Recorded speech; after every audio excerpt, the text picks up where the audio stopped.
الكتاب ده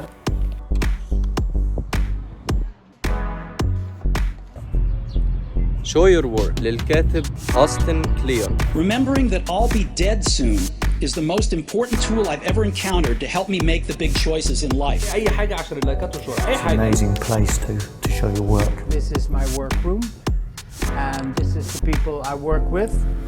أنا عايز أتكلم عن الكتاب ده. هو الكتاب ده بيتكلم عن فكرة إن أنت لازم توري الناس. خلينا بقى نحط الكتاب هنا على جنب. أنت ليه لازم توري الناس أعمالك؟ ليه توري الناس الحاجة اللي أنت بتعملها؟ وليه توري الناس الحاجة اللي انت بتحب تعملها والحاجة اللي انت بتشتغلها. The people I work with. This is Javier. اول كلمة الكاتب قالها قال ان انت لو شغلك مش اونلاين يبقى هو مش موجود. مش كل الناس لازم تبقى فنانة علشان توري الناس شغلها. يعني بتعمل اي حاجة سواء انت فنان او غير فنان، انت لازم يبقى عندك existence اونلاين وتوري الناس انت بتعمل ايه. الكتاب ده فيه 10 دروس، تحت كل درس فيه شوية دروس.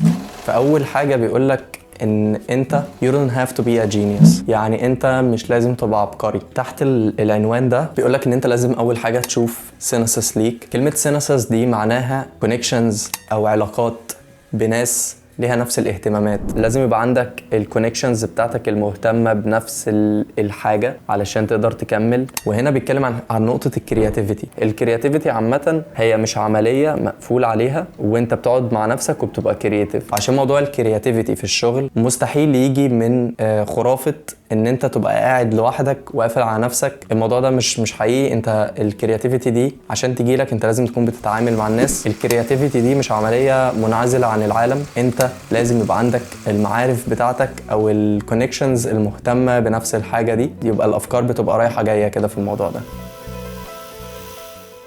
تاني حاجة الكاتب بيقول ان انت يعني اتس اوكي ان انت تبقى يعني مش عارف هي اسمها اماتشور تقريبا بالانجلش. ثانية هسمعها. amateur. ايا كان يعني الكلمة دي معناها ان انت لازم تبقى هاوي، وبرضه ليها اصولها في الفرنساوي وكلهم بنفس المعنى، كلهم بنفس شغوف او محب. فانت كلمة amateur دي بالانجلش معناها هاوي، والراجل متقبل فكرة ان انت تكون متقبل فكرة ان انت هاوي، ودايما تبقى بتعرف نفسك على انك هاوي. لان الهاوي ده بيبقى شخص بيحب اللي هو بيعمله، والهاوي ده بيبقى عنده قابلية ان هو بيتعلم دايما وما بيبقاش متكبر على اي معلومة. بيبقى دايما متقبل ان هو يتعلم وما عندوش العنطزة بتاعت البروفيشنالز اللي هم انت ازاي بتقول كده ولا ما بتقالش كده. دايما بيبقى بيتعلم وما عندوش مشكلة مع حاجة. فدايما خليك هاوي، يعني تقبل فكرة ان انت هاوي.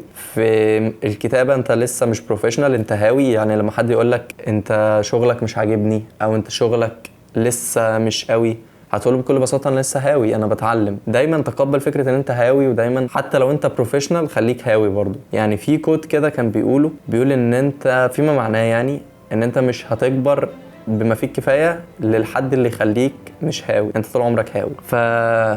انا شايف من وجهة نظري ان الموضوع تحفة، لان انت لما بتقول للناس يعني مثلا لما حد يقولك بس لسه فاضل عليك كتير، فيديوهاتك مش عاجباني، بس انت ما بتكتبش حلو، لسه ستايلك محتاج يتظبط شوية، لسه الجرامر بتاعك محتاج يتظبط، في مشاكل، بتصور حلو بس لسه برضو مش بروفيشنال، ولا انا لسه بتعلم، انا عادي واخدها هواية. فدي بتكسر حتة اللي هو ايه ده بيقول لي اللي هو التنشانة دي، اللي هو حتة اللي هو انا هاوي ده انت ابن 60. في ثالث حاجة في أول حاجة you can't use your voice if you're not you can't find your voice if you're not using it. يعني لو انت مش بتستخدم الصوت بتاعك انت مش هتلاقيه. هو من الآخر بيهري كتير في النقطة دي، بس هو عايز يقولك ان انت لو انت ما بتتكلمش وما بتقولش الحاجة اللي انت عايز تقولها او ما بتقولش الفكرة اللي انت عايز تقولها سواء بقى يعني اونلاين، انت مش هتلاقي الناس المهتمة بالحاجة دي. يعني انت مش هتلاقي الناس المهتمة بالحاجة اللي انت مهتم بيها غير لما تقرر فعلا ان انت تقول الحاجة اللي انت مهتم بيها، ان انت تستخدم صوتك.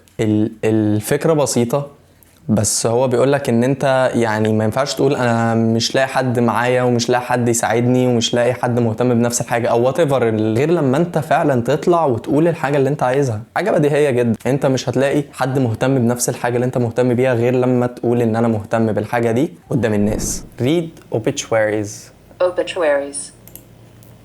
هي دي اقرا الوفيات. بيقولك انت كده كده ميت، يعني مفيش يعني انت دلوقتي لو انت مهتم بحاجة او حابب حاجة او انت بتحب تعمل حاجه او انت شغال في مجال معين، فانت مثلا ممكن تبقى انت مكسوف او انت حاسس ان هو متنشن عشان هو الشغل مش هيطلع بيرفكت، او الحاجه اللي انت بتعملها دي مش عارف في حد مهتم ولا لا، ممكن الناس تسخر منك. ايا كانت العواقب بتاعت الحاجه اللي انت عايز تعملها دي كلها بتنهار قدام فكره ان انت كده كده ميت في الاخر. Remembering that I'll be dead soon is the most important tool I've ever encountered to help me make the big choices in life. Because almost everything, all external expectations, all pride, all fear of embarrassment or failure, these things just fall away in the face of death, leaving only what is truly important. Remembering that you are going to die is the best way I know to avoid the trap of thinking you have something to lose. فانت لو خايف مثلا ان انت الفكره اللي انت عايز تعملها دي ما تنجحش، مفيش مشكله لان انت كده ميت whatever. لو انت خايف ان انت مثلا يعني حد يتريق عليك، ما يتريقوا عادي، كلنا ميتين في الاخر. فكره ان اللي هو انت مدي الموضوع اكبر من حجمه، يا عم روق كده. ايه يعني ايه يعني لما يكون في حد مش عاجبه اللي انا بعمله ده، ايا كانت هي ايه، كل ده بينهار قدام فكره ان انت كده كده هتموت في الاخر، واعمل اللي انت عايزه لان انت كده كده ميت. القاعده الثانيه اللي الكاتب بيتكلم عنها بيقول think process not product. يعني يبقى take the people behind the scene. يعني انت لازم في الحقيقه، انا مش عارف يعني ايه هو، انا مش عارف بجد هو يعني بصرف النظر عن العنوان، مش عايزين نحللها تحليل سياسي او ثقافي، ولكن من الاخر بيقولك ان انت الفرق ما بين البروسيس والبرودكت ان انت في الاخر يعني انا خلاص غلفت القلم ده مثلا واديتهولك في الاخر هو فينيش، يعني البرودكت خلص، ولكن البروسيس بتاعته ان هو جبنا اللبيسه من تايلاند مثلا وجبنا البتاع ده من في بروسيس في النص حصلت، جمعت وركبت ولزقت وطبعت اسمه وحفرت. فكر بطريقه البروسيس مش البرودكت. يعني اي حاجه انت بتعملها شيرها من الاخر. يعني انت مثلا شغال ان انت بتقرا الكتاب ده علشان تعمل الفيديو اللطيف ده، مفيش مشكله ان انت تشير ان انت بتقرا الكتاب وان انت بتصور الفيديو وان انت بتعمل اديت للفيديو. يعني خدها بروسيس كده وشيرها مع الناس، لان انت في الاخر بتتعامل مع بني ادمين، والبني ادمين بيحبوا يعرفوا البني ادمين بيعملوا ايه، بيبقوا مهتمين يعني بالبني ادمين. هم مش عايزين يشوفوا الفاينل برودكت وخلاص، هم عايزين يشوفوا الموضوع ده حصل ازاي وايه المغامرات اللي حصلت في النص، ويعني الناس بتريليت مع البني ادمين. فدي النقطه اللي الكاتب بيتكلم فيها. القاعده الثانيه بيقولك become a documentarian of what you do. يعني من الاخر اعمل documentation للي انت بتعمله. يعني مثلا انت لازم تعمل documentation، لازم تشوف انت الاول كنت فين وبعد كده بقيت فين، وتاخد صور من الفيز دي وتاخد صور من الفيز اللي بعد كده عشان تجمع الموضوع ده في الاخر ويبقى product. في documentation بتحصل. documentation يعني توثيق، لازم توثقها، لازم تصورها، لازم تصور انت كنت فين وبقيت فين.